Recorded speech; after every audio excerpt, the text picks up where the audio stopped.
spots after it.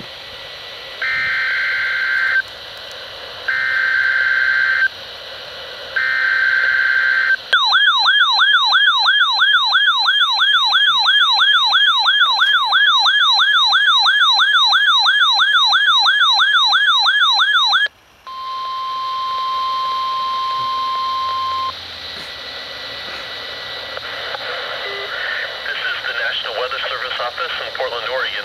The proceeding was a test of no weather radio's warning alarm.